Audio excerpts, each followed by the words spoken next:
Olá, gente. Esse é o programa Café com Bispo e hoje, dia 21 de setembro. Meu Deus, terceiro domingo, Pastor João.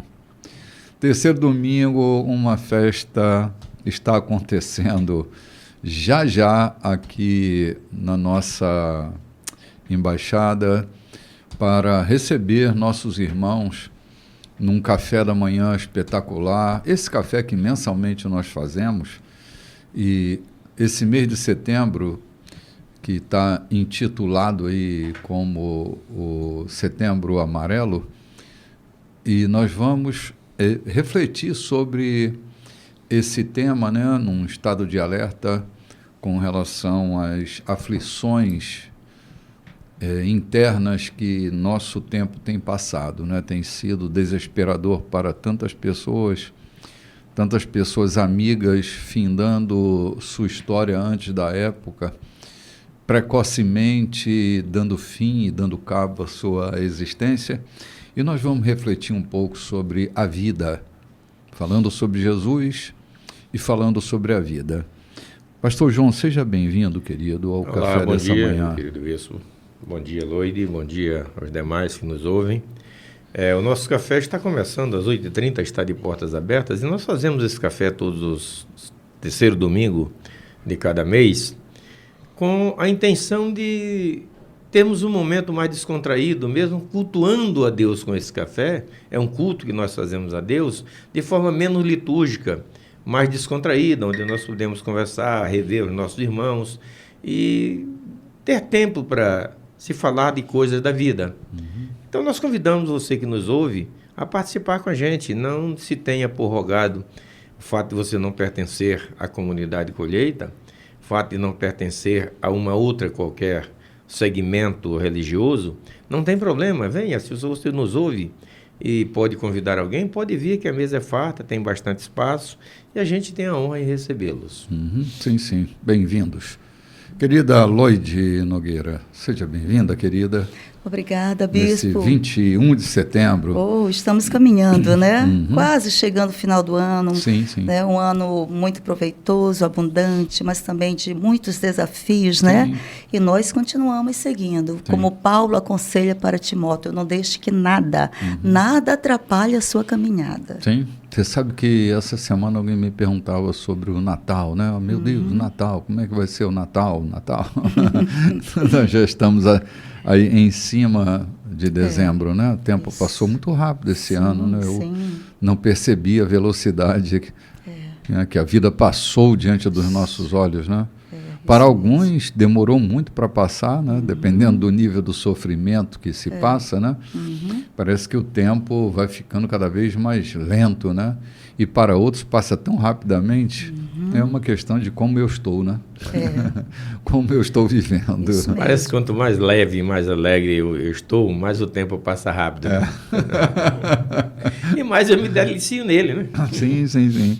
Minha avó que dizia, né? Dia de fartura, véspera de escassez. Quem está na fartura nem vê que o tempo da escassez também já chegou, né? E a gente vive no meio desse caminho aí que é conturbado, né? Dias de muito, dias de pouco. A gente só tem que aprender a viver, né? Isso, a sabedoria está em administrar, né? Essa escassez, administrar essa fartura, né? Sim. Lodi, essa semana eu estava lembrando como o Evangelho nos educa, né? Na cultura do reino, somos educados pelo Evangelho, que tem a cada dia nos ensinado a viver a natureza humana cada vez mais leve, cada vez mais segura em Deus, cheio de esperança, de fé. Então, eu estou feliz da vida. Hoje nós estamos tocando num texto da primeira carta de Paulo a Timóteo, uma carta pessoal, repleta de informações boas para nós, e nós já estamos lá no capítulo 4. Se você nos acompanha, nós estamos estudando a carta de Paulo a Timóteo, na primeira carta, no capítulo 4, e hoje nós vamos ler e refletir a partir do verso 11, né? Isso. Você pode fazer a leitura, Loide? Sim, por favor. Vamos lá. Transmita estas palavras, ensine todas estas coisas e não permita que ninguém o despreze pelo fato de você ser jovem.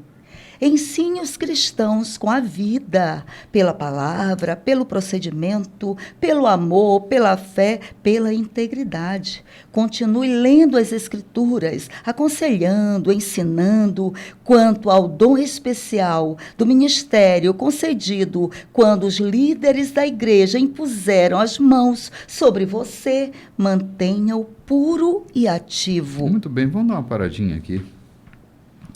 Olha, que instrução fantástica essa, João. Quando eu leio aqui, ensine os cristãos com a vida, pela palavra, pelo procedimento, pelo amor, pela fé, pela integridade, ensine os cristãos com a vida. Aqui eu me lembro bem de Jesus, né? Aprendei de mim, que sou manso e humilde de coração. Aprender de mim é diferente de aprender comigo, né? Com aquilo que eu sento para ensinar textualmente alguma coisa. É mesmo. Aprender comigo tem que andar comigo, né? Tem que fazer essa leitura da minha vida, do meu procedimento, do meu amor, da minha prática de fé, da minha confiança, da minha esperança, da minha generosidade. E Paulo está dizendo, ensine os cristãos com a vida. E por tanto tempo li essa frase escrita, o primeiro parágrafo do versículo 12. Ninguém despreze a tua mocidade. Isso primeiro uma exortação aos outros a respeitarem. Já nessa versão que foi lida agora, se não observarmos o contexto, nos parece que Paulo está dizendo para ele se impor a sua posição para que não seja desprezado pelos outros. Mas eu parei agora para ver exatamente o contexto da história, quando Paulo diz, ninguém despreza a tua mocidade, porque o teu exemplo deve ser notável. Ninguém vai te desprezar se você fizer exatamente isso aqui, se você for firme no que está dizendo, não tiver dubiedade nenhuma na tua palavra, se o teu exemplo, na verdade, de fidelidade, tratar com as pessoas, eu vou na tua casa e vou mesmo, não estou dizendo eu vou só para te dar satisfação, mas se eu marcar de ir, estar contigo, orar contigo, tratar contigo, eu devo ir. Aqui a versão que eu tenho em mão diz assim, no trato, no amor, no espírito, na fé e na pureza, na palavra. Ou seja, ser exemplo. Tratando ou vivendo dessa forma, não há motivo nenhum para desprezarem a tua mocidade por ser tão jovem, estar numa posição, numa igreja de tamanha grandeza, mas se você tratar com seriedade o que está fazendo, você não será desprezado por aqueles que tendem a se achar mais, e quantas vezes a gente já fez isso? Se achar mais sábio, mais importante do que aqueles que estão chegando, né? Sim. Porque tem essa questão, quando a gente ensina com a vida, a coisa fica irrefutável, né? A gente refuta pensamentos, né? Reflexões, mas como refutar aquilo que está na cara, aquilo que é transmitido pela própria vida, né? Não tem refutação. O jovem Timóteo, pastoreando a igreja de Éfeso, ele vai enfrentar todo o problema que um pastor jovem enfrentará pastoreando uma igreja, que é a discriminação, né? O fato dos mais velhos não aceitarem sobre eles a liderança de alguém mais jovem. Eu lembro bem, não estou me comparando a Timóteo, mas comparando a minha tenra idade, quando eu pastoreei pela primeira vez, eu fui colocado numa igreja de muitos anciãos, João. E era difícil, porque eles me viam como um netinho, né? Não me viam como pastor deles. E isso, naquela minha mente ainda infanto, né? Era atordoador. Quantas vezes eu fui chorando para casa, me sentindo desprezado, porque era assim que eu via a maneira com que eles me tratavam, né? Como um jovenzinho, um galinho garnizé. Eu dizia para mim mesmo, eles não me amam, eles não me aceitam. E Paulo escreve para Timóteo fortalecendo, né? O caráter de Timóteo, fortalecendo esse movimento que a vida dele fazia, porque ele era um exemplo, né? E se pôr diante das situações que apareciam na igreja era uma chave que Paulo está dando a ele, né? Seja o exemplo. Ele dá uma outra orientação: persiste em ler. Às vezes nós nos ufanamos de já ter lido a Bíblia tantas vezes, então continue lendo. Não tem mais necessidade de ler. Eu até tenho entendido que muitas vezes você não precisa pegar o volume e pôr diante dos seus olhos. Mas tudo aquilo que você já leu, ponha diante da sua mente e comece a relembrar. É uma releitura que você está fazendo daquilo que já viu. Entendo que é gostoso você, que muitas vezes você pega a Bíblia para ler, texto que você já leu tantas vezes, quando você se dá por conta, as páginas dela estão molhadas com as tuas lágrimas, você está lendo, e as lágrimas estão caindo sobre as páginas. Ou seja, é um mistério tão abundante, tão gostoso, que é indescritível você dizer o que está sentindo naquele momento. Sim. Eu creio que já aconteceu com vocês tantas vezes. Pega aquilo que você leu a vida inteira, depois começa a ler e as lágrimas estão caindo sobre as páginas. Você tem que ter o cuidado de enxugar, né? Então, aqui mesmo, né, João? Aqui mesmo, lendo nós os textos que estamos lendo, quanta surpresa a gente tem diante de um texto que a gente já leu inúmeras vezes, né?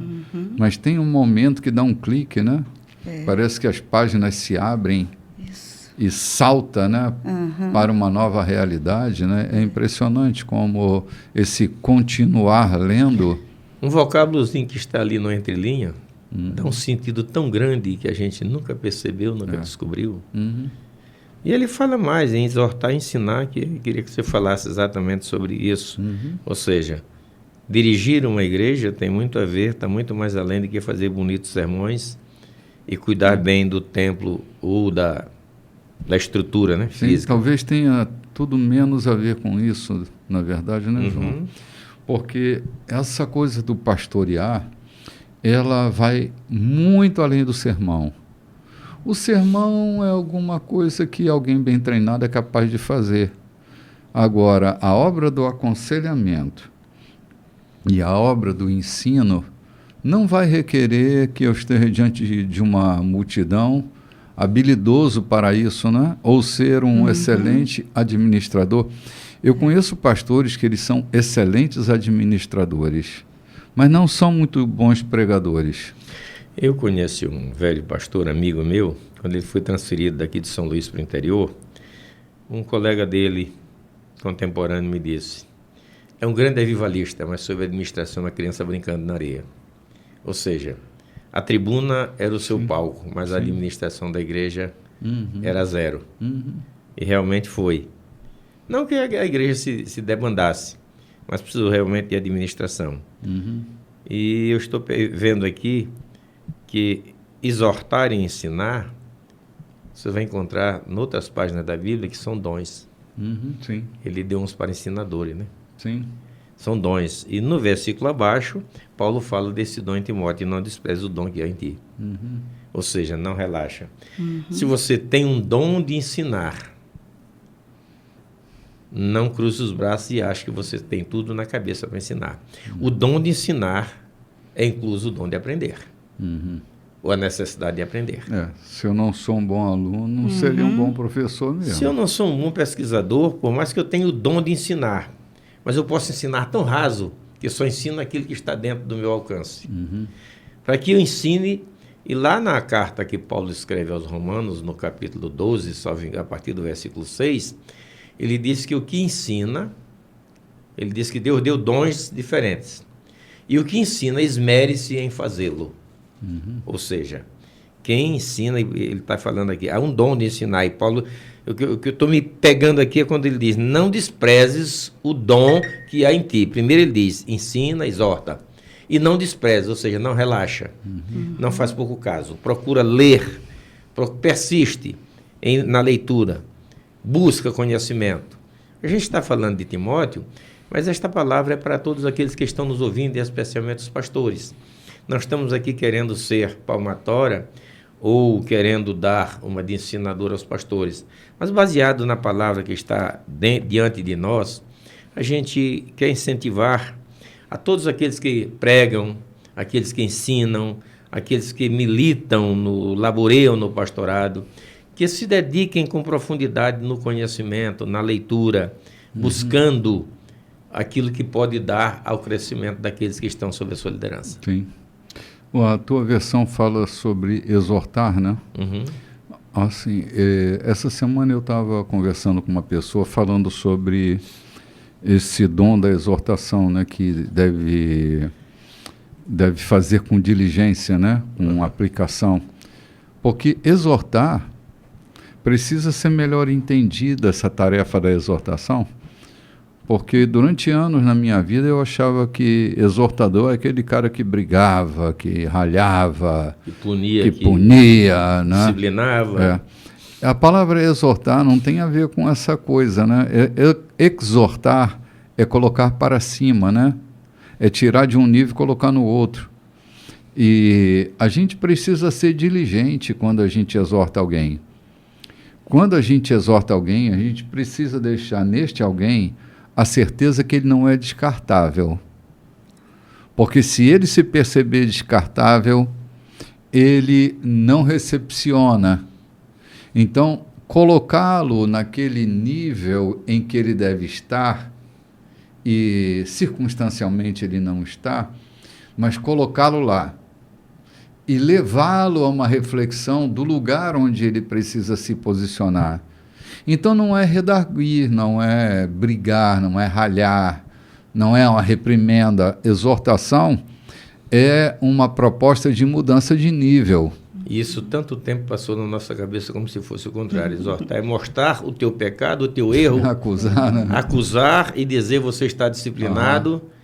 Ou seja, a gente entendeu isso o tempo todo como exortação, como passar uma disciplina, uma reprimenda, uma régua, até que houvesse uma recuperação, uma restauração, né? Sim.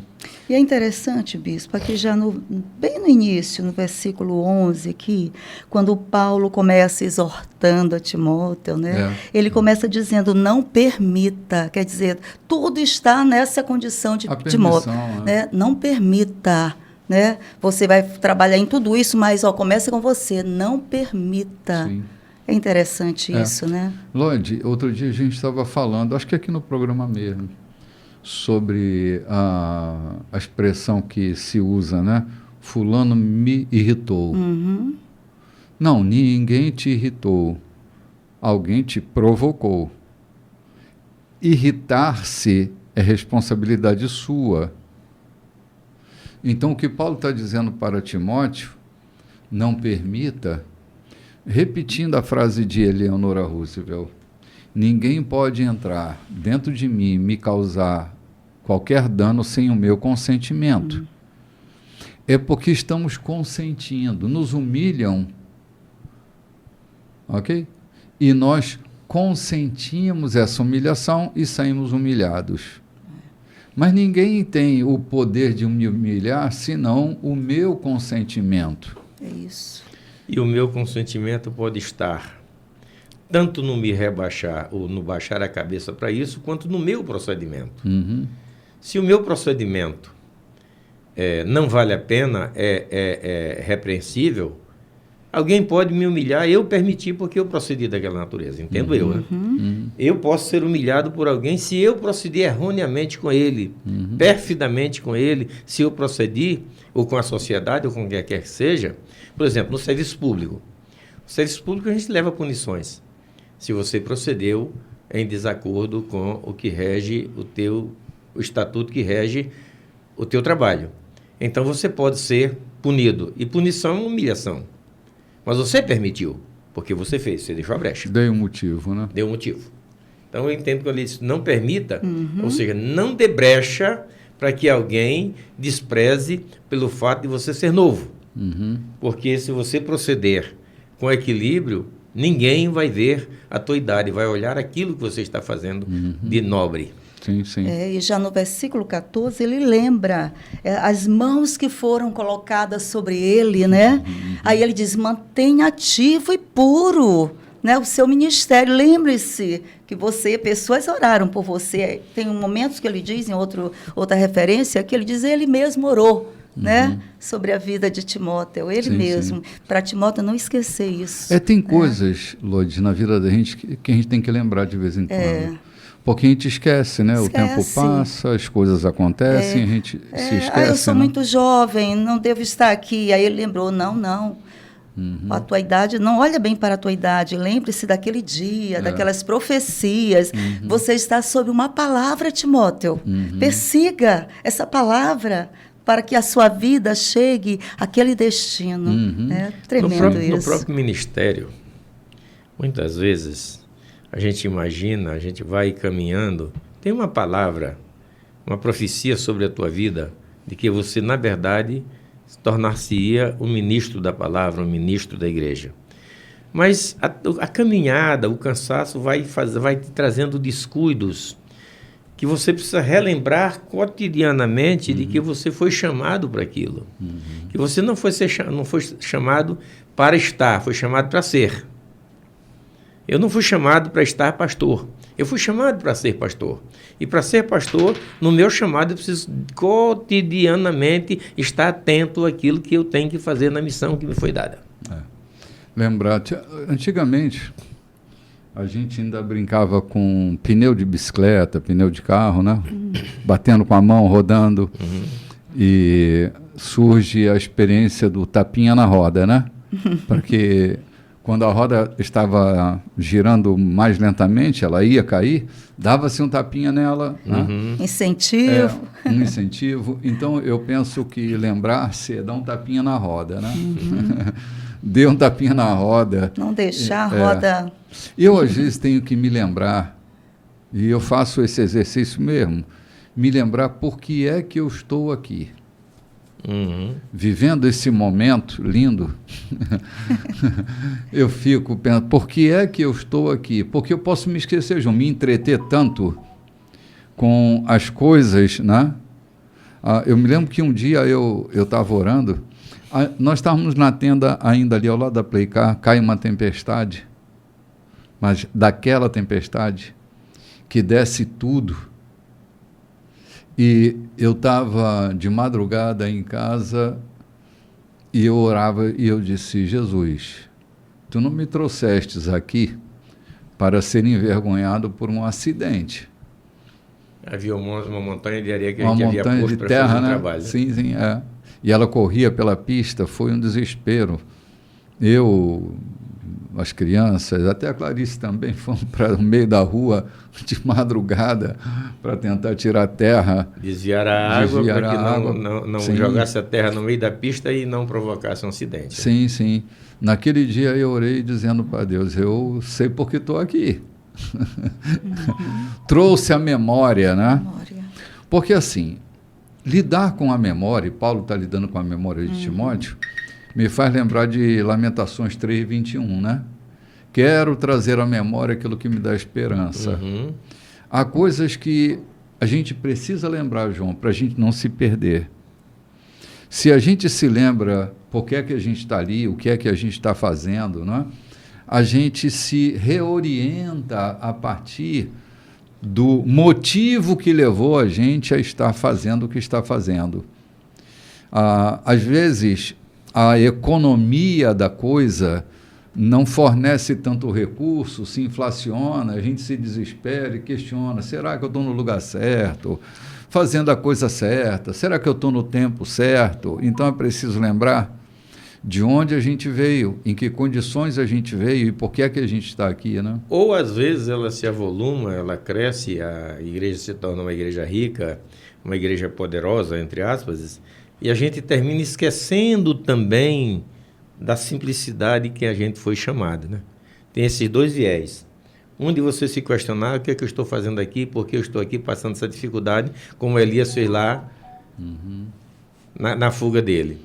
A outra é você se ensoberbecer porque a coisa fluiu tão bem e você acha que esquece o fundamento de onde veio e para que veio. Sim, exatamente. Há 12 dias nisso aí. Sim. Ó, vamos aproveitar o momento aqui, enquanto a gente toma um café, lembre-se por que você está aí. Lembre-se por que você foi chamado e quais são os motivos que você tem. Não despreze o dom que há em ti. Considere a imposição das mãos. E a gente volta já já.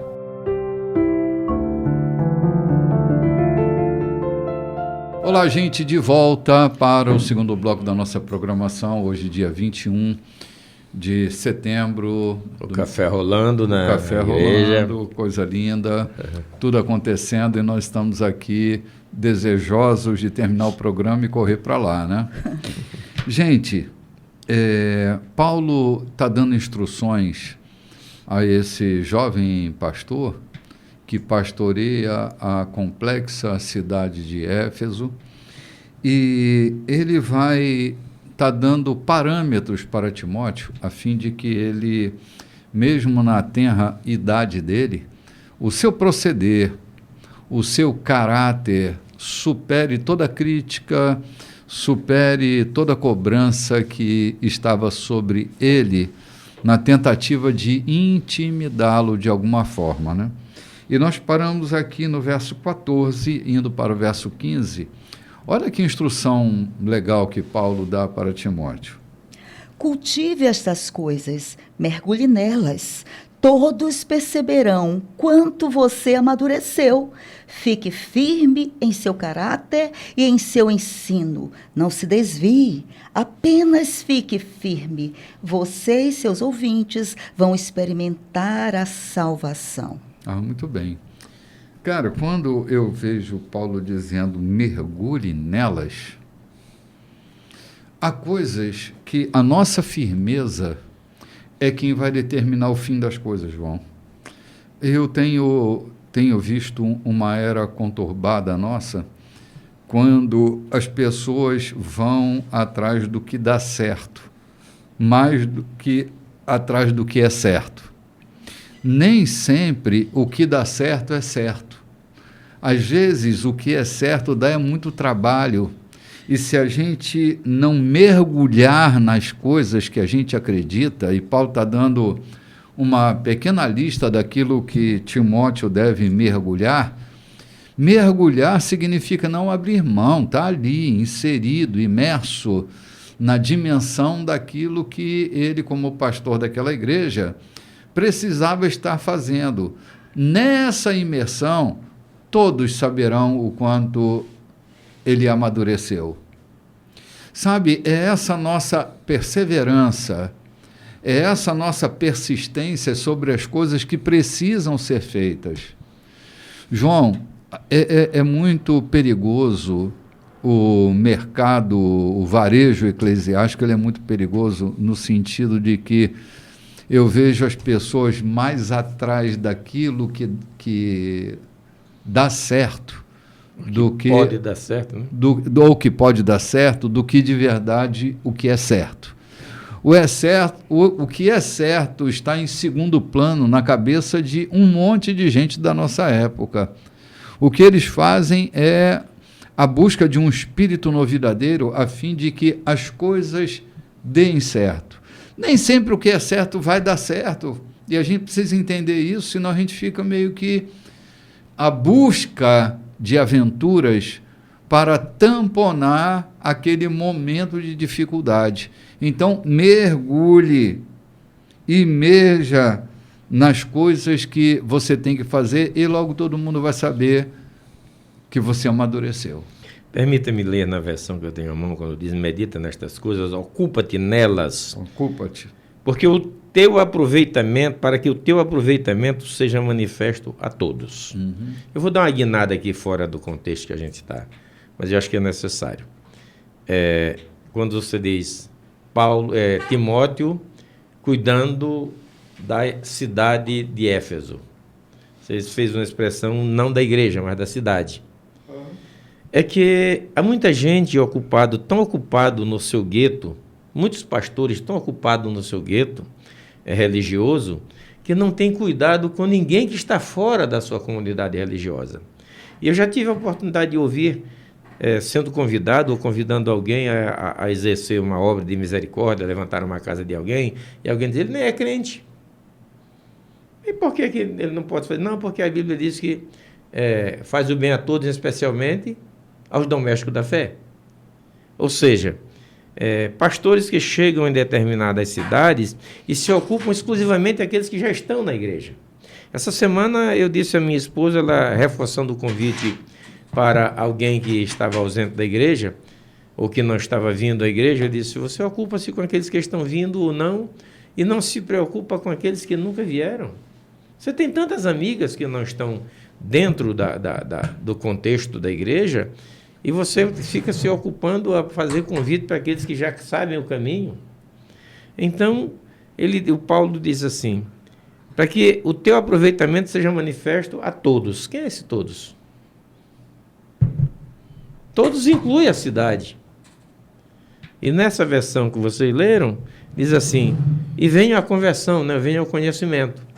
Ou seja, o meu comportamento ético, o meu comportamento pessoal não deve ser manifesto só simplesmente dentro da igreja, mesmo que eu seja um profissional exclusivamente do clero. Mas o meu comportamento não tem que ser visto apenas por aqueles que me rodeiam dentro do meu gueto religioso. Mas ele precisa ser exemplo para que todos conheçam, ele seja manifesto a todos. Todos aqui não significa, não quer dizer aos que estão na igreja, aos crentes, aqueles que eu cuido, mas na verdade aqueles que me veem, aqueles que privam da minha relação, aqueles que me observam na forma que eu dirijo, na forma que eu ando, na forma que eu trato aqueles que comigo convivem, mesmo não sendo eles domésticos da fé. Entendo que a coisa caminha bem por aí. E no final ele diz, tem cuidado de ti mesmo e da doutrina. Uhum. Eu ouvi de um padre uma certa vez, comentando o versículo vigia e ora, vigiai e orai, ele diz aqui não está a história de vigiar para que Cristo venha. Vigia ora a Deus e vigia o teu caráter. Uhum. Vigia a tua personalidade. Vigia a tua pessoa. Ora a Deus e vigia o teu comportamento. Eu achei aquilo muito agradável. Ora a Deus e vigia o teu comportamento. Ser vigilante contigo. E ele está dizendo aqui para Paulo, tem cuidado de ti mesmo, para Timóteo. Tem cuidado de ti mesmo e da doutrina. Persevera nestas coisas, porque fazendo isto, te salvarás, tanto a ti, mesmo como aos que te ouvem. Você e seus ouvintes. Os que te ouvem, os que te veem, os que privam contigo, os que comungam contigo, os que não comungam. Uhum. Que muitas vezes nós somos mais elogiados por aqueles que nos desprezam do que por aqueles que nos prezam. Vocês já perceberam isso? Sim. Eu não gosto de... Já ouvi essa expressão. Eu não gosto de fulano de tal. Mas o comportamento dele, eu não tenho o que dizer. Eu respeito. Uhum. Eu respeito. Então, é isso que Paulo está dizendo. E os que te ouvem. A ti, os que te ouvem. João, a sensação que eu tenho é que a responsabilidade dos pastores de uma localidade, eles têm tantas ovelhas de Cristo perdidas que ainda não sabem, né? E que eles precisam anunciar que eles são ovelhas de Cristo. Então, nossa responsabilidade não são só com as ovelhas do rebanho, né? Jesus veio para as ovelhas perdidas da casa de Israel. Jesus falou isso, né? Não, tem essa, mas tem outras aí que ainda não estão aqui juntos. E Lucas já nos escreveu sobre isso. Ovelhas que não eram do aprisco da igreja de Jerusalém. E o Espírito cutuca Pedro lá em Jope para cuidar de uma ovelha que não era do redil. Então, isso significa dizer que a gente precisa entender isso. Que não são aquelas que estão dentro do nosso ambiente. Não que são só, né? Exatamente, que não é só, exclusivo. As que estão dentro do nosso ambiente que devem ser objeto do nosso cuidado. Sim. Quando eu vim do Rio para cá, isso tem 20 anos, hein, João? Por que aí. Loucura, né? 20 anos. Alguém me perguntou, quantos membros tem essa igreja que está te esperando lá? Eu disse, todos. Eles só não sabem que eu estou chegando, mas eu vou anunciar. Eles não sabem, mas eu vou anunciar que eu estou chegando, porque eles ainda não sabem, né? Quantas pessoas, João, ainda não sabem que são ovelhas de Jesus, mas são, né? Paulo mesmo, eu disse, cara, antes de eu nascer, Deus já tinha me separado do meu destino, feito coisas, né, no ventre da minha mãe, e passa anos sem saber que sabia, né?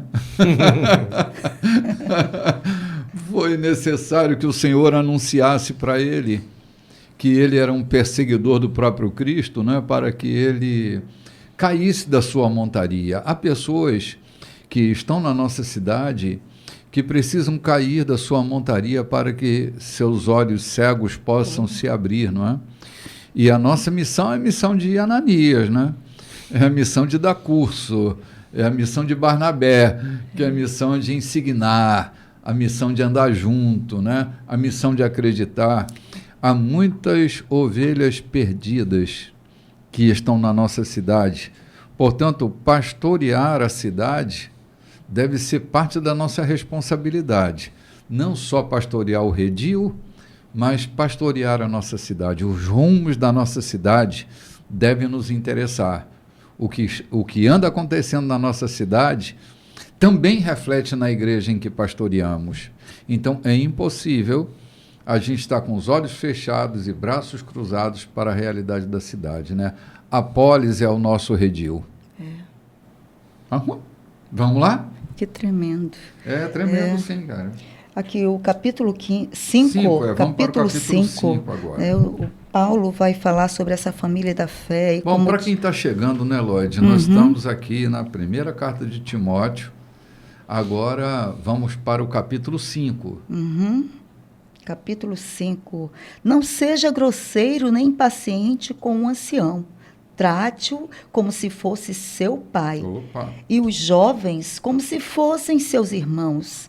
Respeite as mulheres idosas como respeitaria sua mãe, e as jovens como se fossem suas irmãs.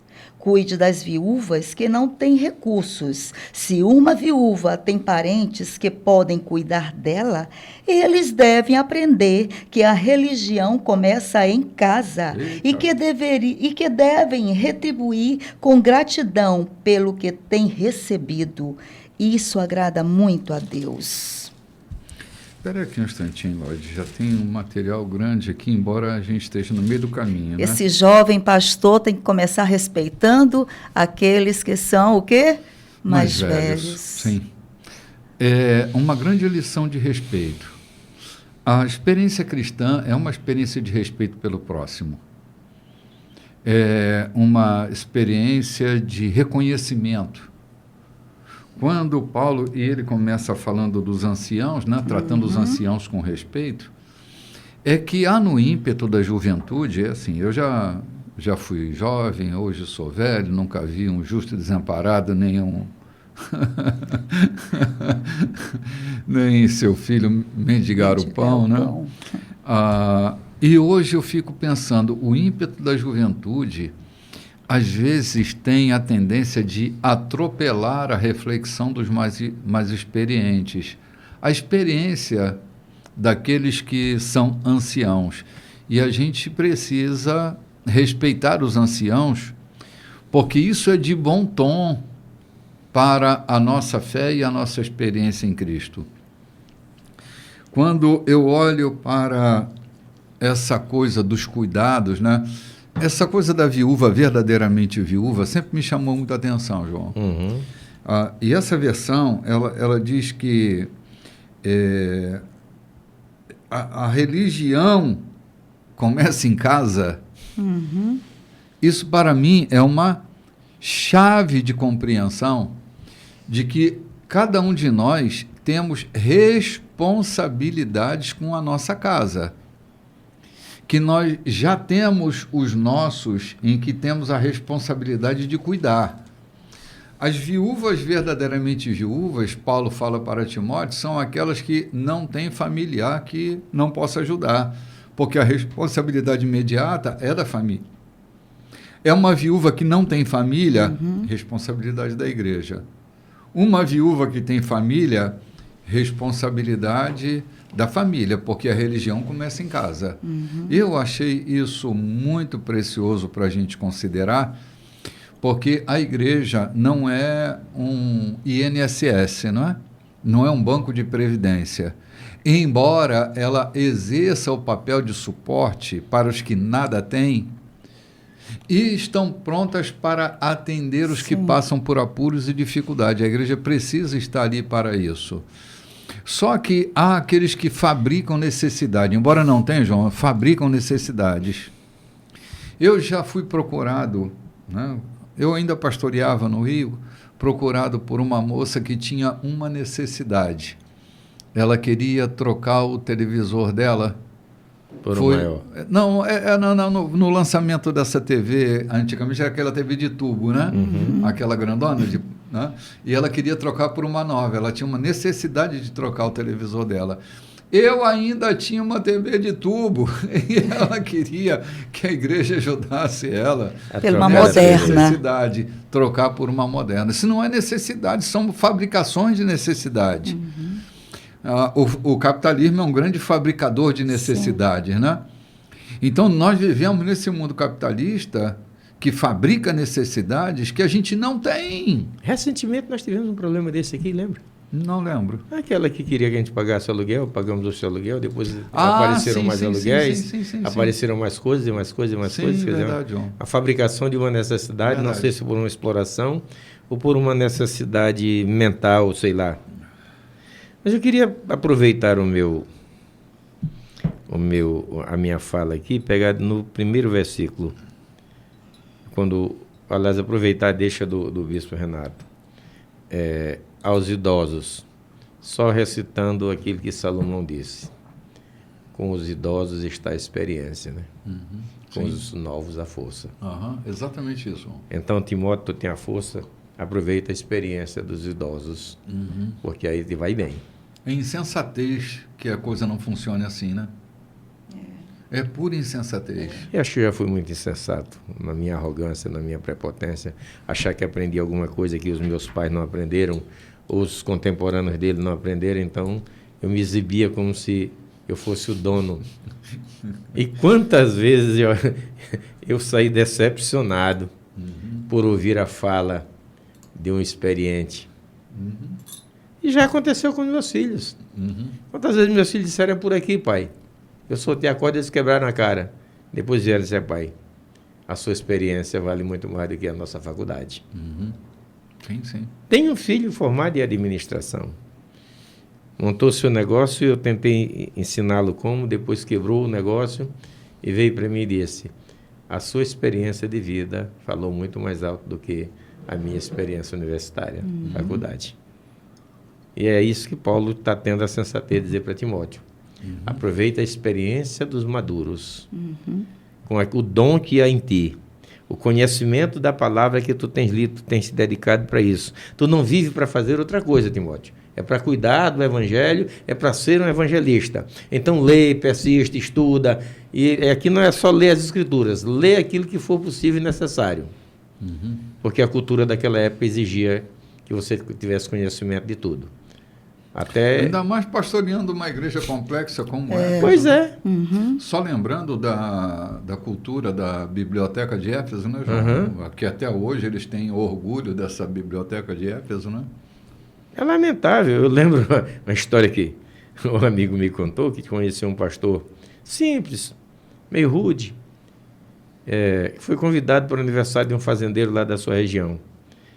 Pega a biblinha dele, vem com aquela pastinha meio caxingando, quando olha a distância, está lá o promotor, está lá o juiz, está lá as autoridades da cidade, tudo indo no palanque, ele olhou a certa distância. Eu vou passar vergonha no meio desse povo, vou me botar para dizer alguma coisa e eu vou falar no meu gesto, acabou, vou nada, deu uma guinada e foi para casa.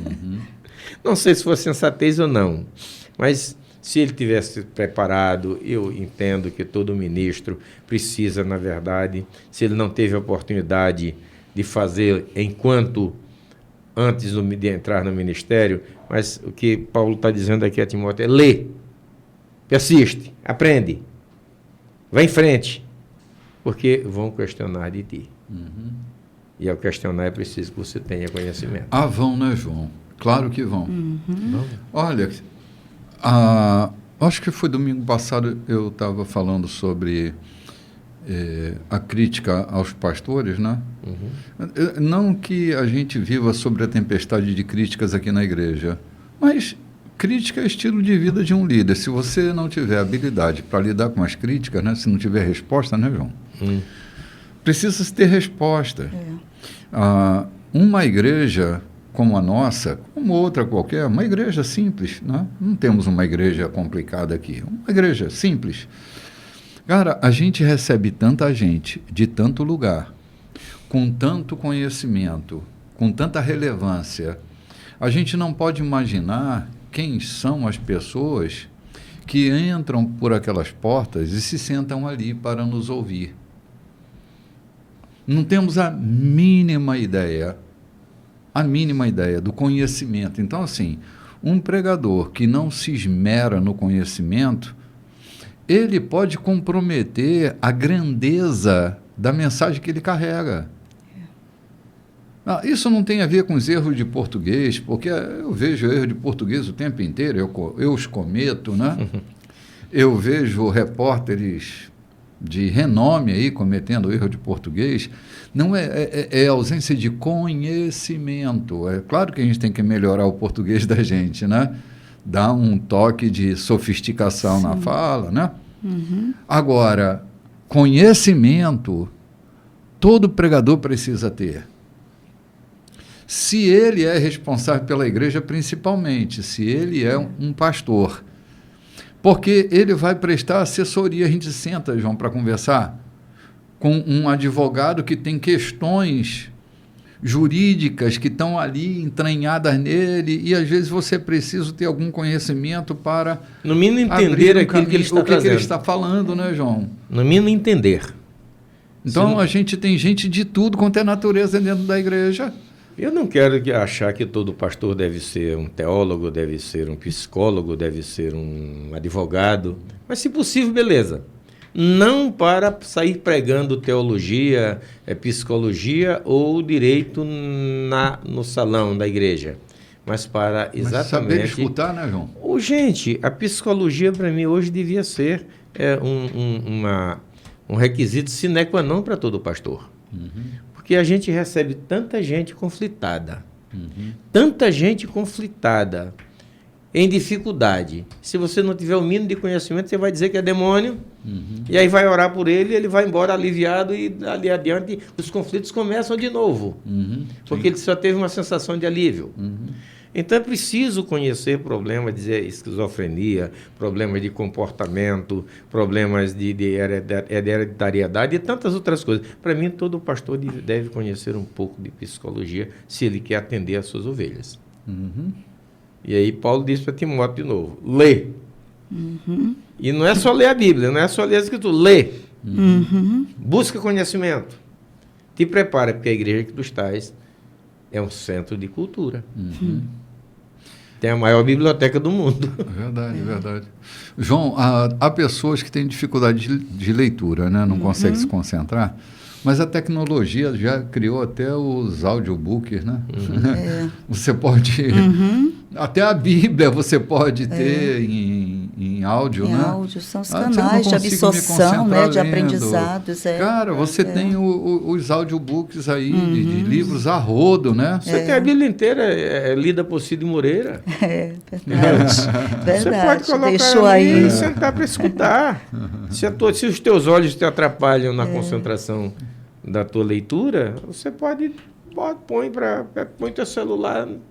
Pega o texto que você precisa ler, deixa Cid Moreira ler. Tem ali como referência, né? Compara com outros textos que você vai embora. E é isso. O Timóteo, ele traz referências. O apóstolo Paulo traz referências como base para Timóteo. Ele diz assim, respeite as mulheres idosas, como respeitaria a sua mãe. Traz como referência a sua mãe. Assim você tem que tratá-las. E as jovens, como se fossem suas irmãs, a pureza no trato, né? a pureza na fala, no olhar. Então, ele traz referências. O que Timóteo tem da sua vida, né, anterior, ele diz, traz para cá que vai servir também. Né? Sim, a referência. A referência era a família, a mãe, a avó. Né? Traz e trata as mulheres aqui na igreja. E a gente já teve um problema que está escrito na Bíblia, quando Roboão, filho de Salomão, né? Roboão, filho de Salomão, deixou de ouvir os velhos para ouvir o novo, né? Como diz o caboclo, se ferrou. Se deu mal. Deixou de ouvir os anciões, a experiência, para ouvir os mais novos. João, a gente sempre vai quebrar a cara quando a gente evita buscar conselho com aqueles que são mais experientes na vida, né? Vamos ali tomar um cafezinho, gente, e a gente volta já já. Ok, gente, de volta aqui para o terceiro bloco da nossa programação. Paulo está instruindo o Timóteo sobre a consideração que ele precisa ter pelos necessitados, pelas pessoas carentes, e ele se deteve aqui um cadinho falando das viúvas, né? Que fossem verdadeiramente viúvas, que se elas têm família, a família devia ajudar, a religião começa em casa, e toda... Mas ele continua, né, Loide? Continua, e vamos ver aqui essas orientações que cada vez mais Paulo vai se afunilando. Vai se afunilando.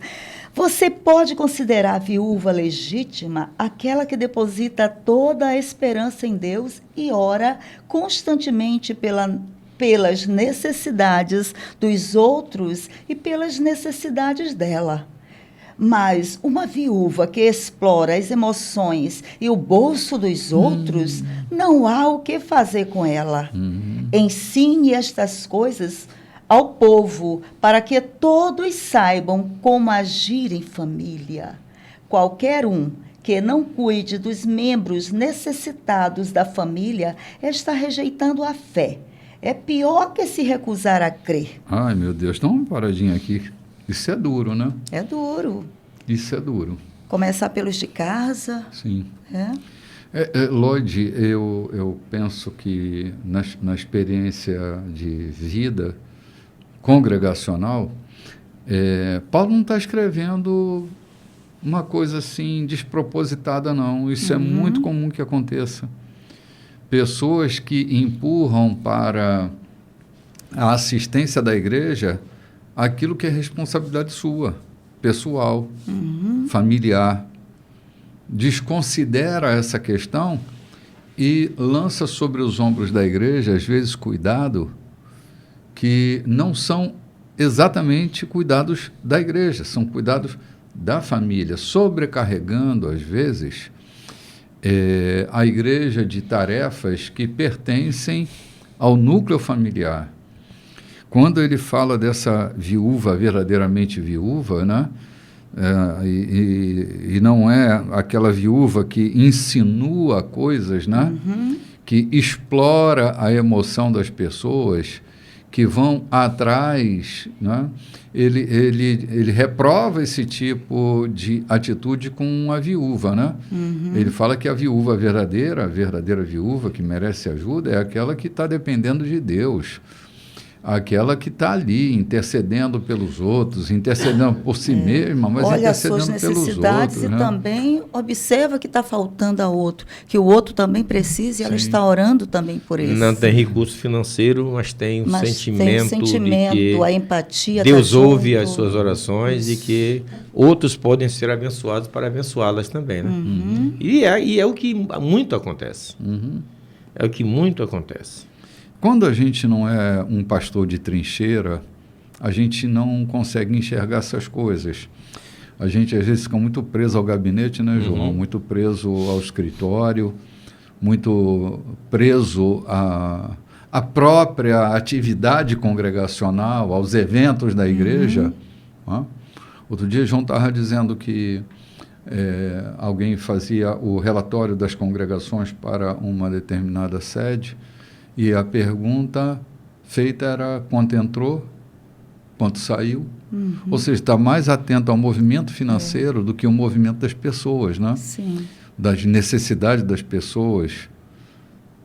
Ou seja, o interesse acaba virando mais para o monetário, né, e para o material, não falando exatamente de sordidez, mas daquilo que é material. E os pastores, eles devem estar mais importando com as vidas do que com as questões institucionais. É essa igreja orgânica que é o foco de tudo. Jesus não morreu por uma instituição, ele morreu pelo organismo, pela igreja. É o corpo de Cristo. O corpo de Cristo não é o nosso auditório. O corpo de Cristo não é o templo. O corpo de Cristo, ele é de gente. É um templo vivo, de pedras que vivem. E toda a nossa atenção está voltada para as pedras que vivem, não para a instituição. Que haja os administradores da instituição, mas os pastores precisam cuidar do organismo vivo, né? É dessa igreja orgânica. E as viúvas estão aí, dentro da igreja orgânica. E quando Paulo coloca que a responsabilidade da família em cuidar, estar atento para dentro da casa, para seus avós, para o sogro, né, para as pessoas que estão ali precisando desse cuidado, fazer uma escala de cuidado, né, em relação à família, aquele que está precisando de um cuidado na área, nem sempre é a área financeira, mas às vezes é a área da saúde. Eu vou ficar esses dias com minha avó, com meu tio, com a minha tia, porque ela está precisando, né, desse meu lado, de socorrê-la, fazer o almoço, ver a necessidade de comprar um ventilador novo, ou então tirar esse ventilador e colocar um ar-condicionado, né, tirar dessa cama, desse colchão que já está estragado, comprar um colchão novo, bom, para que o seu corpo fique, né, tenha uma dormida, né, mais cuidadosa, né, que possa, durante a noite, ter um conforto. Então, tudo isso é dar atenção, é ter cuidado. Isso não implica num viés financeiro simplesmente. Não. Às vezes a viúva, porque hoje já não está mais como na época em que Paulo escreve a igreja a Timóteo em Éfeso. Hoje quase toda viúva tem direito a uma pensão. Então já não aí dá para sustentá-la, de acordo com a necessidade dela, remédio, qualquer coisa. Está falando realmente de cuidado, não é um cuidado financeiro. Nem sempre o nosso cuidado é financeiro, né, João? E as viúvas, em especiais, tem tantas viúvas vivendo sozinha que não recebem uma visita de ninguém, está morrendo, murchando sozinha, porque a gente não lembra delas para mandar a nossa esposa fazer uma visita, para fazer um grupo, 2, 3 esposas. Eu conheço, um dia desse eu encontrei com alguém, e as viúvas daqui dizem, não, a gente vai lá, aí se vestem de branco, cada uma com uma Bíblia na mão e uma harpa, aí vão lá fazer culto na casa da viúva. A viúva não está precisando de culto, ela já passou a vida todinha ouvindo culto na igreja, ela está precisando de uma palavra aí, como é que tu tem dormido, como é que tem sido tuas noites sozinha, como é que está a tua saúde. O que ela está precisando de fato é isso, não é de um culto na casa dela. Aquele culto litúrgico, ela já passou vidas inteiras. Eu conheço pessoas, um dia desse eu visitei uma viúva no interior, eu disse, a igreja, tu tem ido? Eu disse, não, meu irmão, eu nasci e me criei dentro de uma igreja, eu já ouvi tanto o suficiente para minha caminhada na fé, eu já ouvi tanto que hoje já me irrita algumas coisas com as quais eu não concordo de ouvir de pregação, por isso eu já estou pronta para a minha caminhada na fé, porque eu quero receber uma visita como essa tua aqui, é ser contemplada com uma visita dessa tua aqui. João, eu pensava, acho que foi domingo mesmo, eu estava pensando, não falei nada, mas eu estava pensando, que assim, não ofereça uma palestra para quem está precisando de um abraço. Às vezes a gente é um palestrinha, né? Tudo a gente quer dar uma palestrinha. Cara, as pessoas às vezes estão precisando de um abraço, né? De um café, de sentar ali, de trocar ideia, né, João? De deixar vazar as coisas, né? Um acompanhamento até a consulta. Eu contei aqui um dia desse, você está falando disso, um abraço aí um pouquinho pela tangente. Contei um dia desse que eu estava no meio de uma feira, tratando de negócio, de repente um homossexual, à distância, me vê e todo encolhido, tenta me cumprimentar à distância, né? Eu fui lá, Dei um abraço nele, peguei na mão dele, dei um abraço, dei um beijo na cabeça dele, fiquei com ele. Ele estava precisando era disso, não era de um sermão para dizer, meu filho, muda de vida, isso aí, essa vida está te matando, está te acabando. Ele não estava precisando de um sermão. Tudo que ele estava precisando é de uma atenção, um abraço. Quanto isso pode ter mudado na vida dele? Sim. Você acaba de dizer. Ele pediu, ele, com a sua saudação tímida que ele estava tentando fazer comigo, ele estava me pedindo atenção. Me dê um abraço, por favor. Me dê um abraço, por favor, me faça sentir gente. Me faça sentir gente, me faça sentir dizer que eu existo. Alguém está dizendo que eu existo. Eu estou a ponto de morrer. A gente está no Setembro Amarelo, né? Muitas vezes o teu abraço, a tua olhada para aquela viúva que está acabando de morrer, já que a gente está falando de viúva, pode tirá-la de uma intenção ou de um desgosto de continuar vivendo. Há tantas pessoas, há tantas viúvas, já que a gente está falando delas, que estão no leito desejando que Cristo volte ou que as leve, porque a vida está tão pesada por falta de uma assistência, por falta de alguém que tire uma noite para dormir lá.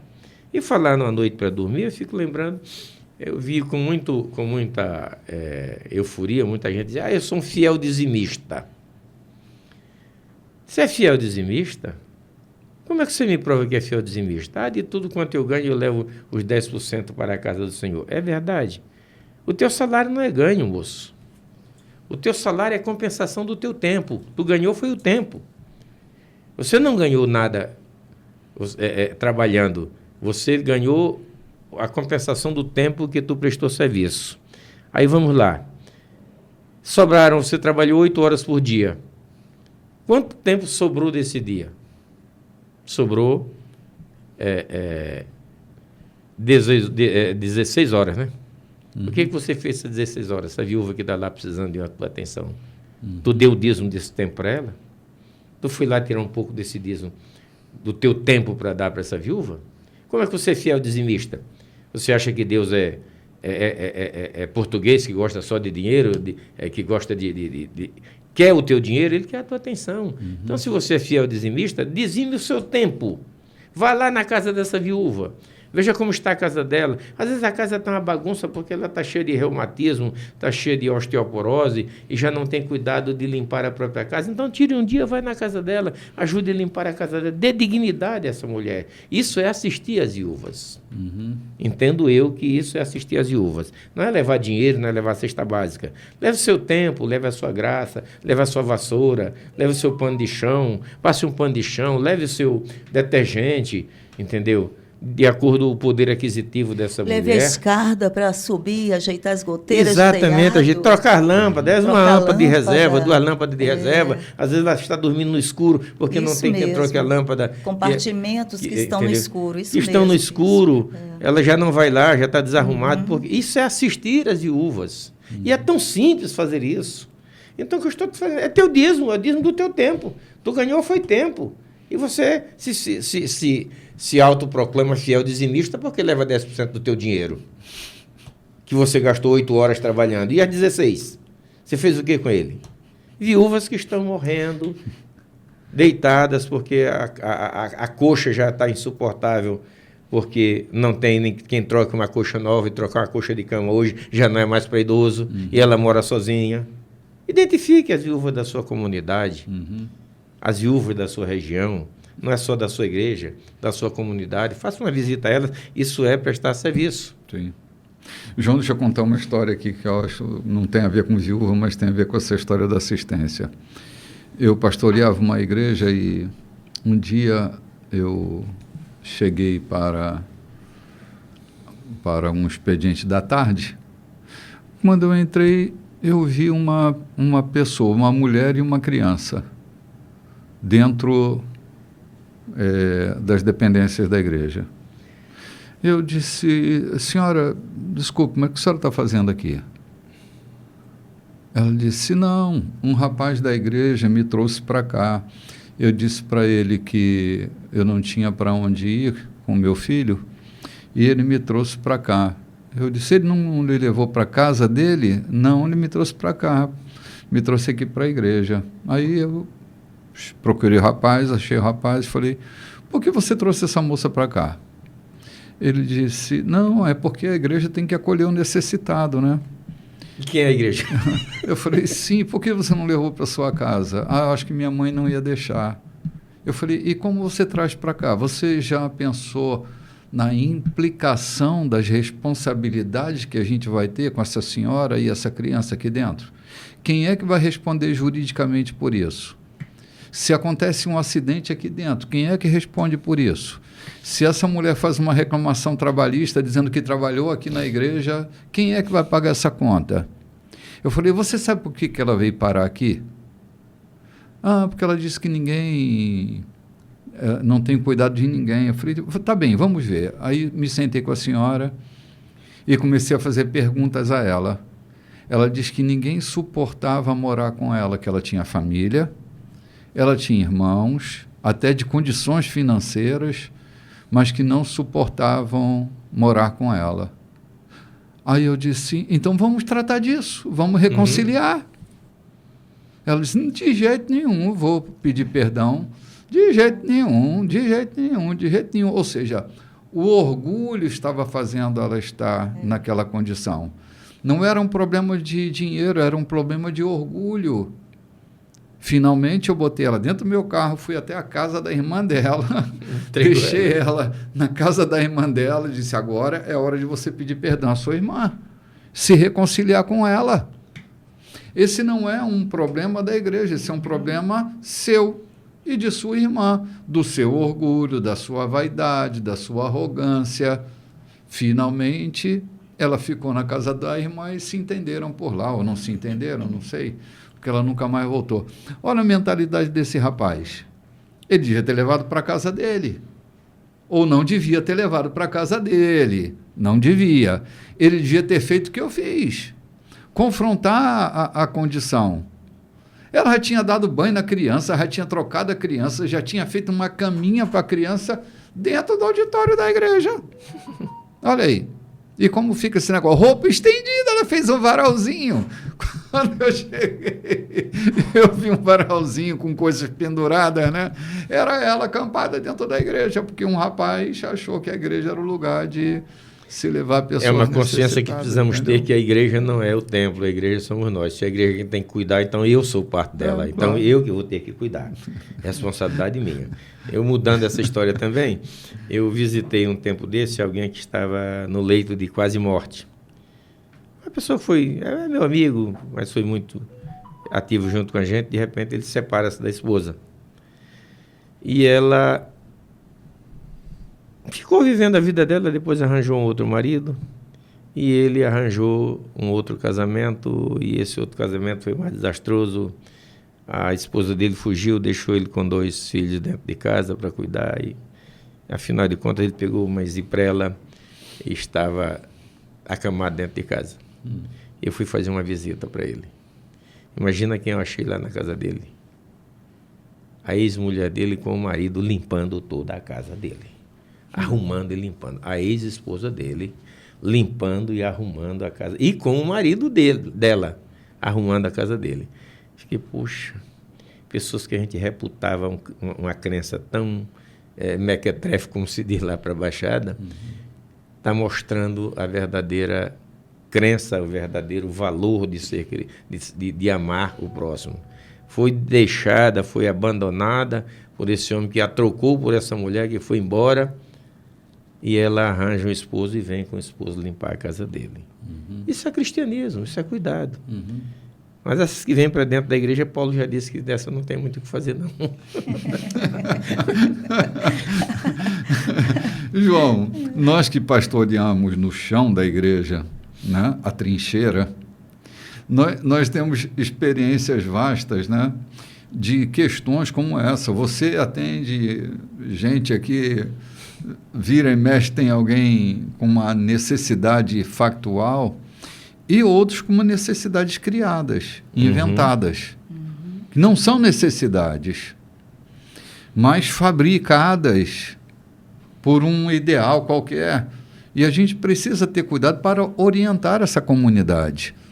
A questão é que a gente precisa lidar com juízo, né? Ter senso, ter equilíbrio emocional, porque os apelos emocionais, essas viúvas aqui, elas exploravam as emoções das pessoas, né? Tem pessoas que são habilidosíssimas em explorar emoções, João. Daí eu dizer que o pastor precisa ter conhecimento diverso. E Paulo adverte crescer na graça, no amor, mas no conhecimento também. Ou seja, que o teu amor não seja acima do teu conhecimento, porque você vai estragar o seu amor. Sim. Você vai colocá-lo no lixo, porque muitas vezes você está jogando onde não deve. Então, crescer na graça e no conhecimento. É uma necessidade de nós, pastores, obreiros, termos conhecimento do que nos rodeia. Mas é tipo a mulher da dracma perdida. Não saiu varrendo a casa à toa, não, né? Acendeu foi a luz, né? Acendeu uma luz para clarear o problema, para descobrir aonde ela podia encontrar. É uma necessidade que a gente tem, um conhecimento, a perspicácia de acender uma luz em volta do que está acontecendo, como tu fizeste com essa mulher lá da igreja, para encontrar isso. João, diante de uma situação caótica, a primeira providência a ser tomada foi a que Deus tomou. Haja luz. Haja luz. Haja luz. E não eram os luminares, né? E não era o sol, não era nada não eram as estrelas, foram criadas depois, né? O haja lux, né? Foi a centelha criativa, né? Se você não tiver essa centelha criativa diante dos conflitos que aparecem, você mete os pés pelas mãos. Leva para sua casa quem não deve levar. Sim, se deixa ser comer envolvido... na tua mesa quem não deve comer. Exatamente, João. Exatamente. E quando a gente não tem essa experiência da trincheira, é muito comum que a gente faça isso que você está falando, né? Tem que ter experiência, tem que ter uma emoção bem equilibrada para não ser derrubado por aí, né? Pois vamos lá. Sim, outra coisa aqui, cara. Qualquer um que não cuide dos membros necessitados da família está rejeitando a fé e é pior que se recusar a crer. Vamos pegar aqui o texto mais comum que a gente aprendeu a ler. Mas se alguém não tem cuidado dos seus, principalmente o da sua casa e da sua família, esse tal negou a fé e é pior do que os infiéis. É pior do que os incrédulos. É pior do que aqueles que nós reputamos como pessoas descartáveis. É pior do que aqueles que nós chamamos de ímpio. Alguém que se diz cristão, alguém que se diz amar a Deus, alguém que se diz servir a Deus, alguém que se diz obreiro na igreja, é atuante na religião, na igreja, na fé, e não cuida, não tem responsabilidade com os seus, e especialmente os seus parentes, a sua família, os seus conterrâneos, os seus contemporâneos. Esse cidadão é pior do que aqueles que nós chamamos de ímpio. Sim, verdade. Ou seja, ostenta um título de religioso, de clérigo, de crente, de qualquer coisa. Eu não queria contar isso. A minha esposa fala isso com dó. Havia um reverendo que sempre encontrava abrigo na minha casa. E o irmão dele, ele morava fora, ele sempre ficava lá em casa, tinha um ar-condicionado, um quarto, ele deitava lá, descansava. O irmão dele vinha buscá-lo, às vezes para resolver alguma coisa na cidade. E um dia ele está lá descansando em cima das 2 da tarde, o irmão dele chega e telefona e diz, tá bom, já vou aí, deixa eu descansar primeiro. O irmão ficou lá no sol, sentado, lá na cadeira, sentado, e ele tirou a soneca dele, levantou às 3 horas e foi. Minha esposa disse, meu Deus, que fim será desse cidadão? O próprio irmão dele. Ele está lá no quarto com ar-condicionado, em vez de chamar o irmão para ir para lá junto dele, o quarto cabia os dois. Enquanto ele tirava o sono dele, para ficar repousando, larga o irmão aqui do lado de fora, nem desce para receber. O que será de um homem desse? O que vai acontecer? Lamentavelmente, hoje está morando sozinho, às expensas dos outros. Olha que loucura. Está aqui em São Luís, morando às expensas dos outros. João, a gente faz plantações. Eu não sei de quem você está falando, do que você está falando, mas eu fico imaginando nas plantações que um homem como esse fez ao longo da sua vida. Todos são sementes, né? Sim. Lloyd, eu tenho 3 filhos. Eu não sou nenhum necessitado. Não é? A igreja é muito generosa comigo, eu tenho minha atividade profissional, eu não tenho necessidade financeira. Graças a Deus, eu tenho sido cuidado. Mas eu tenho 3 filhos que cuidam de mim, de alguma forma. Agora mesmo nós estamos aqui falando e um está aqui, está cuidando de um interesse meu, fazendo uma gentileza para mim que eu não posso fazer. O outro, todo mês, paga meu plano de saúde. Ele é pago por um filho meu. Eu não tenho necessidade que ele pague, mas ele quer pagar, ele quer cuidar. Eu tenho uma filha que mora a zilhões de quilômetros de distância. Todo mês ela diz, papai, vem morar aqui, eu quero cuidar de você, eu quero cuidar de você. Minha mãe já tem 84 anos, né? Todos os netos são sedutores. Vovó, vem morar aqui, nós queremos cuidar de você. Mas a plantação que nós fizemos na vida deles, ok? Gera essa coisa do carinho, da atenção, da retribuição, do amor, da generosidade, né? Então, são sementes que nós plantamos. Eu já fui moço e hoje eu sou velho, mas nunca vi um justo desamparado nem a sua descendência mendigar o pão. Disse Davi.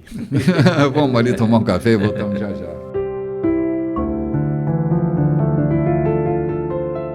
Olá, gente, de volta para o 4º e último bloco da nossa programação. Paulo está dando instruções bem orgânicas para Timóteo, para o funcionamento desse organismo chamado igreja. Como é que lá na trincheira, lá com o pé no chão, as coisas funcionam dentro de uma igreja, né? Uhum. E ele está, como você disse ainda há pouco, criando um projeto, né, bem estruturado, detalhado, para que a igreja, né, o corpo, possa funcionar da melhor maneira possível, né? Uhum. E nós paramos aí bem no verso 8, vamos para o verso 9 agora, né? Sim. Designe algumas viúvas para o ministério especial de dar assistência. Elas deverão receber em retribuição sustento da igreja.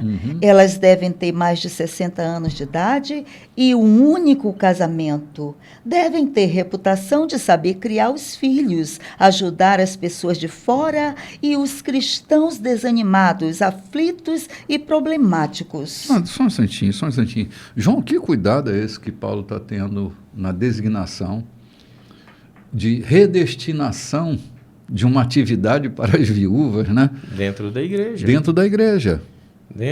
Prever remuneração para elas, inclusive, né? Para que, agora, a especificação, mais de 60 anos, né? Está melhor do que o INSS. Mas ele fala mais de 60 anos, ele está falando de mulheres experientes. Sim. Lá embaixo ele vai falar que não sejam fofoqueiras. Porque tem delas que saem andando de casa em casa, em vez de fazer o trabalho, vão fofocar da vida alheia. Vixe Maria. Paulo vai falar disso aqui. Mas eu quero parar para pensar no seguinte. Falou uma coisa aqui na abertura do bloco, é que aqui fala de organograma de uma igreja, como cuidar de pessoas específicas dentro da igreja.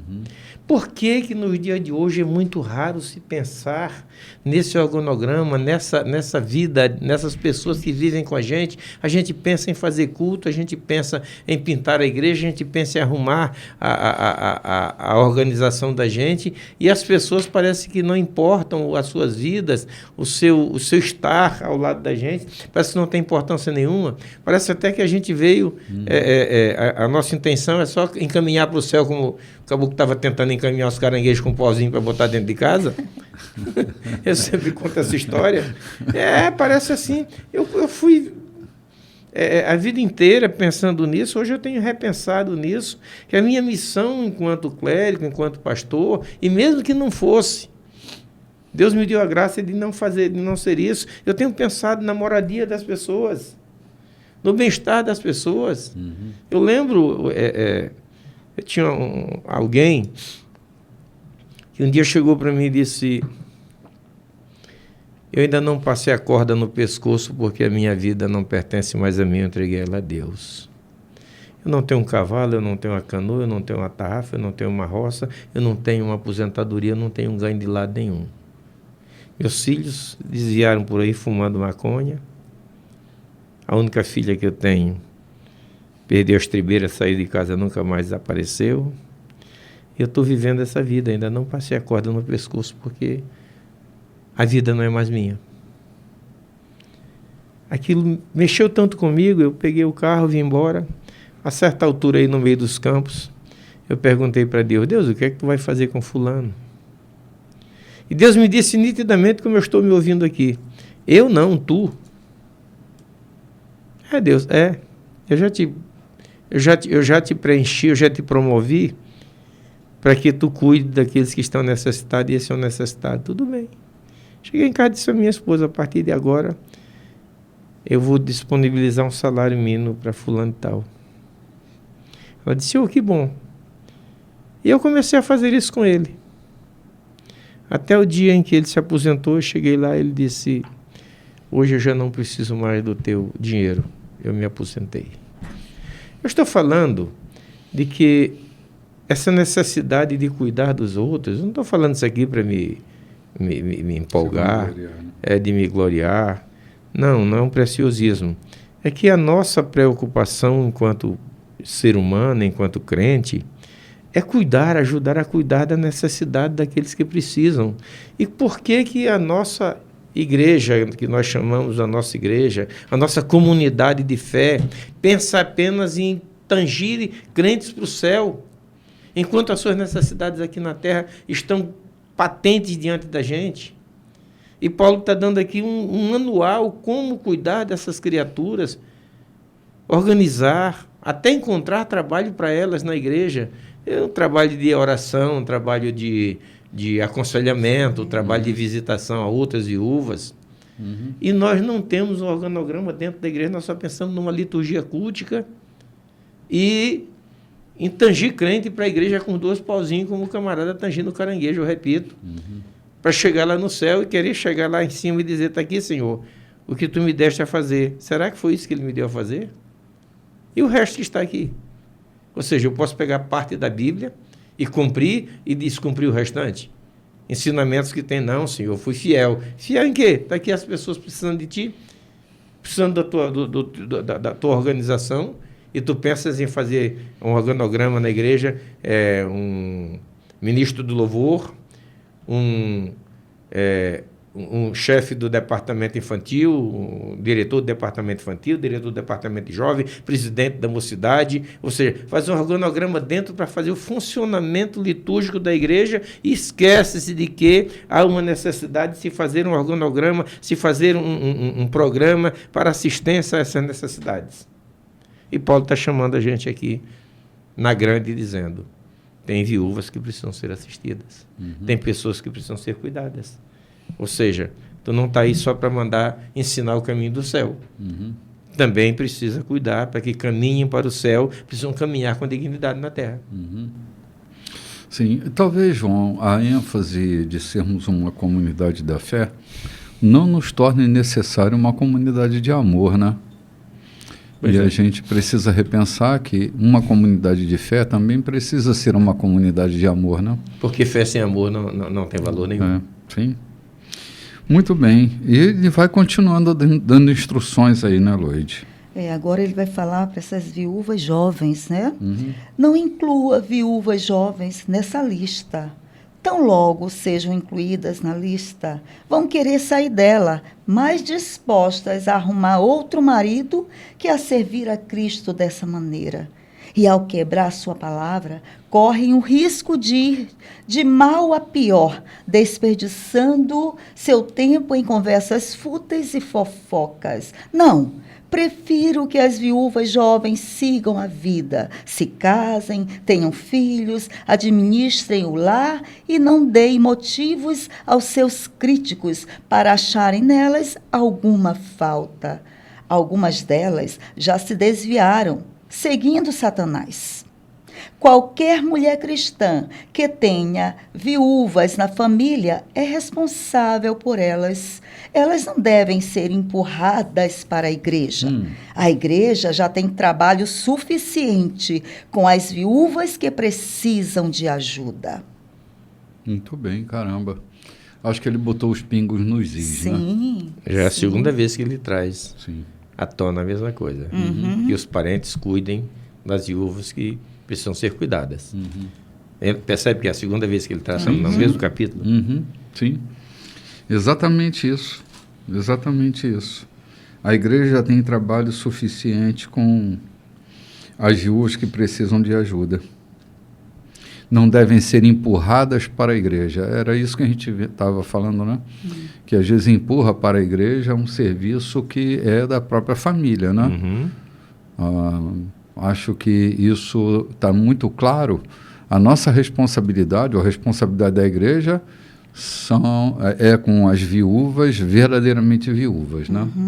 Não que as viúvas de hoje, né, de mais de 60 anos, que elas também hoje elas já olham para a vida. Tem um novo 60 também, né? Justamente, Um com uma nova expectativa de vida, olham Sim. amanhã, porque hoje essas viúvas, elas vivem também o luto, né? Mas depois elas também dizem, agora chegou a vez de olhar para a vida de uma outra forma. Olha até com mais leveza. Ultimamente existe palestras, seminários, mentorias, né, dentro da própria igreja, levando essas mulheres a ter um olhar positivo para o futuro, para olhar para elas também. A própria característica da viuvez daquela época, sim, lá diferente, daquela né, cidade, meu é bispo? diferente da Diferente, nossa. é.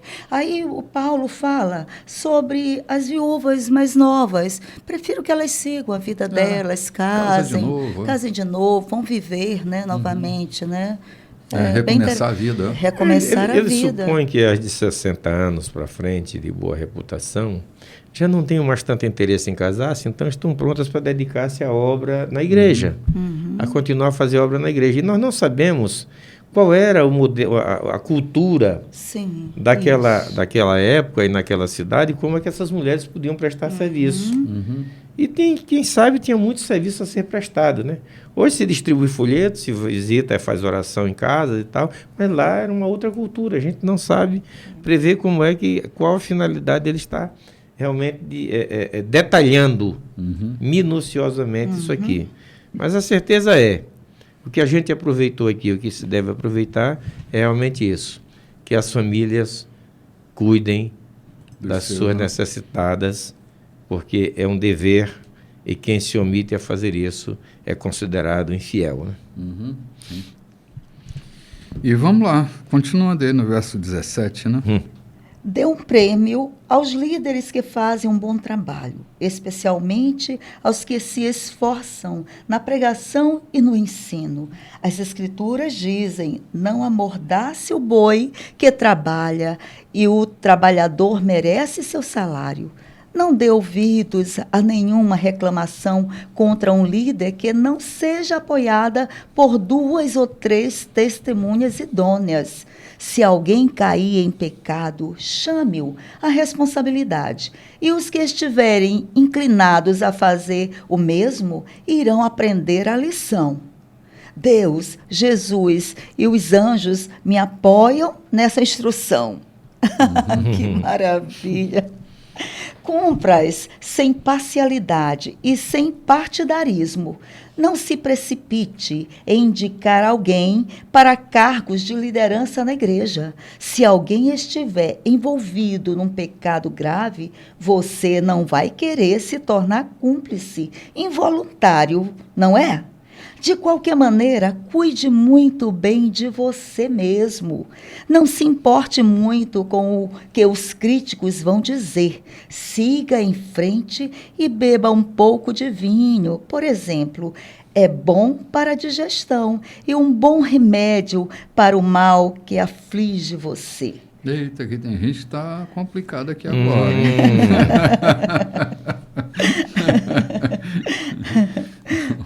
Oh, meu Deus do céu. Eu quero me pegar ao versículo 17 e não quero fazer nenhuma reivindicação. Mas eu quero trazer liberdade aos cristãos, aos presbíteros que governam bem.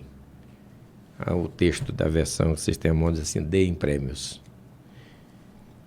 Eu estava lembrando aqui, nesse versículo aqui no intervalo, conversando com a Loide, eu tenho um irmão que não é frequentador de igreja, mas ele não pode encontrar um robalo numa feira ou numa passagem que ele compra e te traz, não é verdade? Verdade.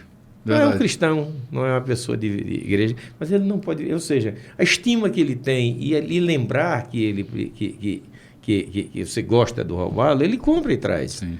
Então, o que eu estou dizendo aqui? Só um instantinho, João. É só explicando, gente. Não é roubalo, é robalo, é um peixe, né?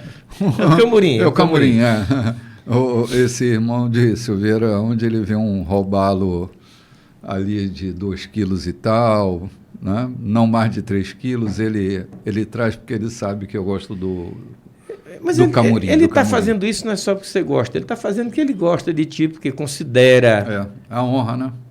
Considera um homem de bem, considera que as suas palavras, que o seu trato traz bem a ele. É uma consideração, é uma honra. Então, eu quero sugerir, não espere o aniversário do pastor, do bispo da tua igreja, para você dar presente, para cumprir uma obrigação. Se você gosta, se você pode, passou na loja, encontrou uma camisa bonita, agradável, vê que vai pegar bem, não custa nada. Se não te só custa, perguntar o número. se não te pesa, não, você já deve ter na cabeça. Eu acho que todo bom crente deve ter a idade do seu pastor, saber a data do seu aniversário, a pontuação do seu sapato, da sua camisa, da sua calça. Sim. Quem tem uma boa relação sabe. Sabe. Tem que saber. Então, o texto de Paulo está dizendo aqui, aos que governam, aos que assistem, aos que são realmente dignos, não esqueça de presenteá-los, de trazer uma prenda para eles de vez em quando. Eu lembro de um colaborador meu que um dia chega com o maior presente que eu já recebi na minha vida. Imagina o que era. Uma escova de cabelo, que custou 50 centavos. Eu me lembrei de você, né? E isso me honrou tanto, porque ele chegou com a escova de manhã, ele passou na feira, foi fazer entrega, passou na feira e disse... Olha aqui que eu trouxe para ti. Me lembrei, olhei na banca, me lembrei que você só se penteia com essa escova e eu trouxe para você. Para mim foi o maior presente que eu já recebi na minha vida, porque foi uma lembrança da minha pessoa, sim. Uma estima que ele me trouxe. Então, eu guardei, inclusive está guardado lá em casa exatamente porque é de uma relíquia. Então, o teu pastor... São coisas, João... Desculpe, deixa eu atropelar aqui. Não. Eu me lembro que, alguns meses atrás, eu fui dar um abraço numa família, né? Era a esposa e seu marido. Talvez os mais pobres economicamente da igreja. Eu dei um abraço e ela pegou a mãozinha fechada dela e segurou na minha. E abriu a mão e eu vi que era um dinheiro. Era R$100, João. E eu disse, mas o que é isso, querida? Ela disse, eu sei que o senhor gosta de um robalo. Eu já estou muito velha para fazer esse robalo. Então, o senhor compre, eu sei que o senhor cozinha, o senhor vai fazer esse robalo. Me deu R$100 para eu comprar um robalo. R$100 na economia dela era muita grana. Quase 10% da sua renda. Da sua renda. Não ia me fazer falta. Ela não me deu porque eu necessitava, ela me deu porque ela honrou. A honra não é um investimento na necessidade de alguém. A honra é um reconhecimento fora da necessidade. O da necessidade é a misericórdia. Da misericórdia, compaixão. Compaixão. Honra não. Não, você não honra a Deus com seu dízimo e sua oferta, porque Deus precisa do teu dinheiro. É um reconhecimento. Não é? É uma gratidão. Uma gratidão. Não é uma necessidade, não é uma dívida que você tem. Se é que é uma gratidão, é uma honra. Se é uma obrigação, o medo de ser punido, aí já deixa de ser honra. É uma barganha. É uma barganha, já deixa de ser uma honra. Honrar ao Senhor com as tuas ofertas e com os teus dízimos é uma liberdade que você tem trazendo o reconhecimento do que Ele te deu. Agora, se você o faz por um mandamento que você traz rangendo os dentes, como o irmão costuma dizer, tem gente que só ri contigo querendo te morder, né? Rangindo os dentes, porque está trazendo, porque a obrigação já deixa de ser honra, já passa a ser uma obrigação. Sim. E se tem algum fundamento de espera de não ser punido ou de ser agraciado, já é barganha, né? Mas aqui o texto continua dizendo: aos presbíteros que governam bem, sejam estimados entre vocês, sejam honrados por vocês, principalmente os que trabalham na palavra e na doutrina, né? Sim. Sim, acho importante a gente pensar nisso, cara, que há pessoas que são dignas de honra, precisam ser respeitadas e honradas, né? Aliás, a palavra honorário nasce da palavra honra, né? O honorário é o reconhecimento monetário de um bom serviço prestado, né? Juntei uma fala aqui que a Lloyd leu, que é uma instrução de Paulo para Timóteo. Ele diz assim: de qualquer maneira, cuide bem de você mesmo. Parece que isso virou um tabu ao longo da história, que quem cuida de si mesmo é egoísta, né? Não, a gente precisa ter autocuidado. Eu diria assim, que o autocuidado é o princípio para o cuidado do outro. Eu aprendi isso, desculpa te cortar, andando de avião. Lembra qual é o princípio? A instrução. Você pega o avião bem na frente, tem uma instrução dizendo: ao surgir a despressurização, massas cairão do teto. Se você tiver com alguém com morbidade ou criança, ponha primeiro em quem? Em você. Primeiro em você. Não é assim? Sei lá. Então eu aprendi isso, lembrando que se eu não estiver bem cuidado, eu tenho pouca disposição para cuidar do outro. Sim. É a regulação da teoria da ética do Ocidente, que ame o teu próximo como a ti mesmo. Se eu me cuido muito mal, né? Como é que eu vou cuidar dele? Como é que eu vou cuidar dele? Então, assim, o ponto de partida para o amor é o auto-amor, é o amor próprio.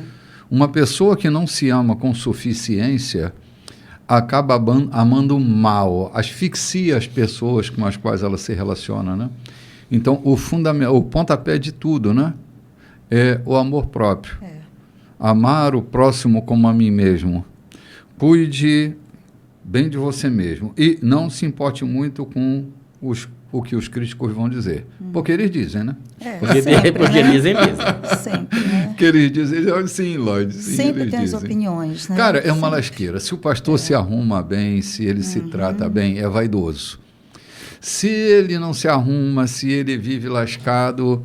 Relaxado. Ele é um descuidado, é um desleixado. Negligente. Que vão falar, vão. Se ele é pobre, é infiel.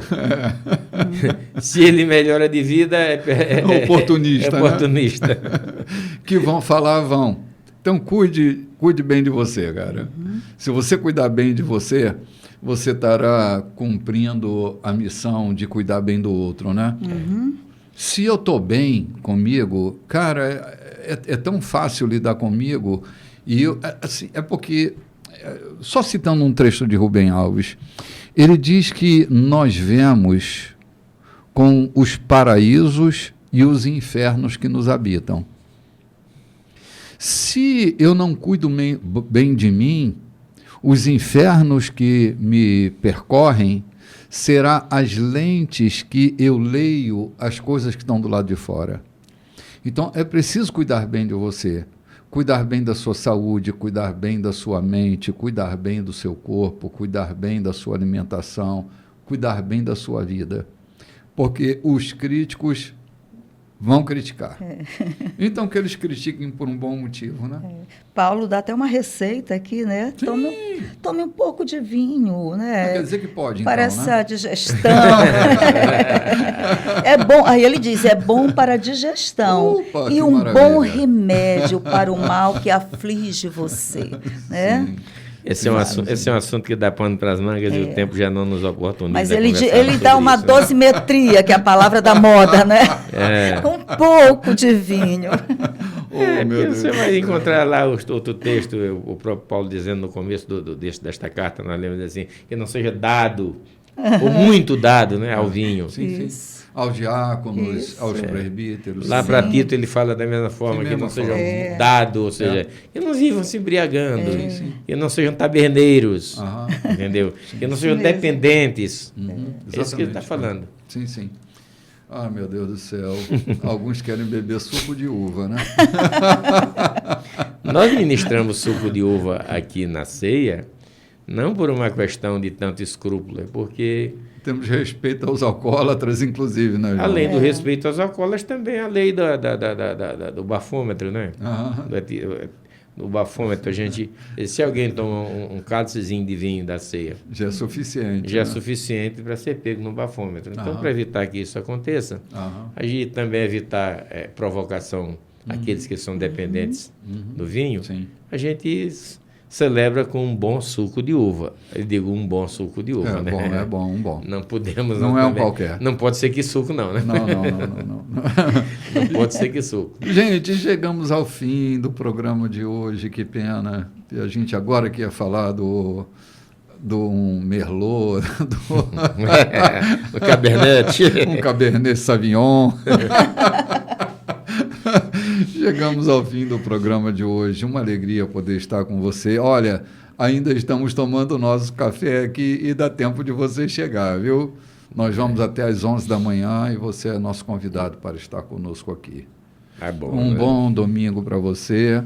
Nós nos encontraremos novamente domingo que vem às 7 horas da manhã, querendo Deus, né, nesse mesmo horário que tivemos hoje. Um beijão no coração. E à noite vocês. teremos o nosso grande culto de adoração a Deus. Sim. Shalom para vocês. Shalom, gente. Forte Shalom. abraço.